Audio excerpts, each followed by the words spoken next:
Okay, everybody, so I was going to do a screen record and it did not work, but here we are anyway. So this is our model of the day, and I will be zooming in, so don't worry.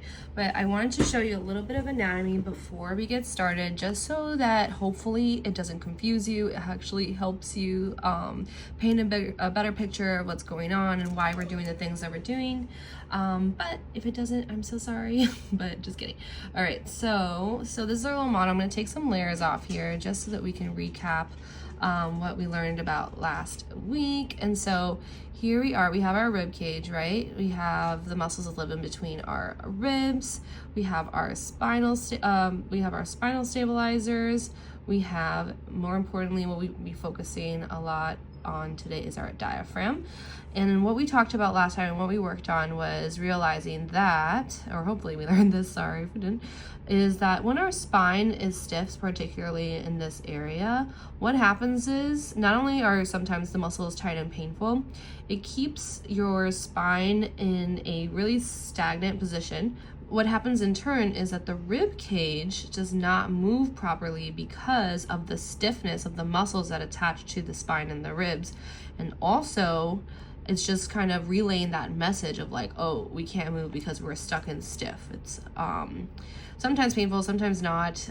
But what ends up happening too is that not only can you not move the rib cage, more importantly, with what we're talking about today, the diaphragm is going to stay stagnant. It's going to stay stuck. And the reason why that's important, why do we want our ribs to move, why do we want our spine to move, why do we want our diaphragm to move, is because our body is like a pressure system. This is a cylinder of pressure right here.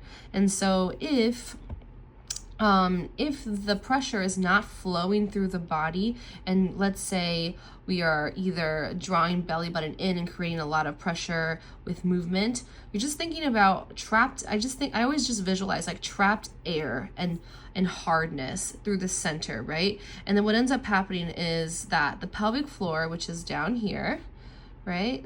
Let me add a couple layers so you can see this is the first layer, but we're gonna add a couple layers. Okay, so all this is your pelvic floor. It is dome shaped, right? It runs from tailbone to pubic bone in the front, side to side on the sit bones. You see how it's dome shaped, just like our diaphragm, right? But if we're, one, not breathing, two, our posture is not great, three, you add pain, it just creates abnormal pressure in our body. And if we have that abnormal pressure, our pelvic floor takes a lot of heat. It's like the last line of defense, right?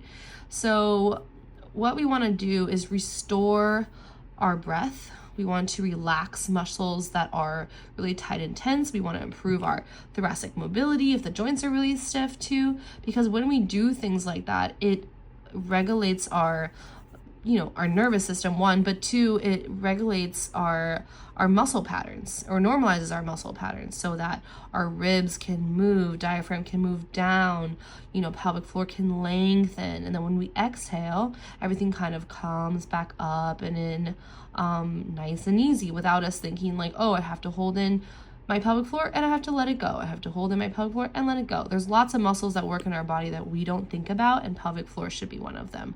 Except when you're thinking, oh, I need to hold in urine because that sensation is very strong. That is different, and that's a topic for another day. But so last week we talked about breathing. The goal of last week was just to kind of get our baseline, realize like, am I holding tension somewhere? Can I release it? And can I take a deeper breath? That was the goal of last week. And this week, what we're gonna do is we're now at baseline in theory, right? And if you're not and you need help, that's when you should be reaching out. But now we're at baseline. So pelvic floor is more relaxed, the belly is more relaxed. Maybe we have a little more mobility in our spine.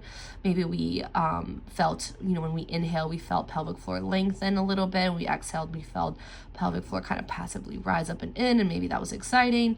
And then now what we're gonna do is we're gonna load the core. So we're gonna load the core, and we're gonna do that, working our way up. So we're gonna start very basic. We're gonna start laying on our back, and then we're gonna work our way up, okay? And hopefully this makes sense. And if you have more questions, please don't hesitate to let me know. And it's not just the pelvic floor we're concerned about too. We are also probably going to touch on the fact that if you have abnormal stress and tension in the body, or you're not using your muscles correctly, particularly our transverse abdominis, which is this large muscle here, this is our like first layer of defense when it comes to our core, right? So if we're not using this muscle properly, not only does pelvic floor take heat or stress, but so does our rectus abdominis muscle. It gets very tight, it gets very overworked, just like our pelvic floor, and that's where we have a loss of pressure a lot of the time through the center of the belly. And you think about things that happen like diastasis recti and things like that.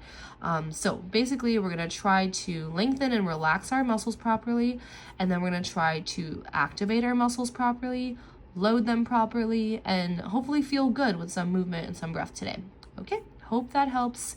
And if it was confusing and you need a little more explanation, I'm happy to do so. Okay, see you soon.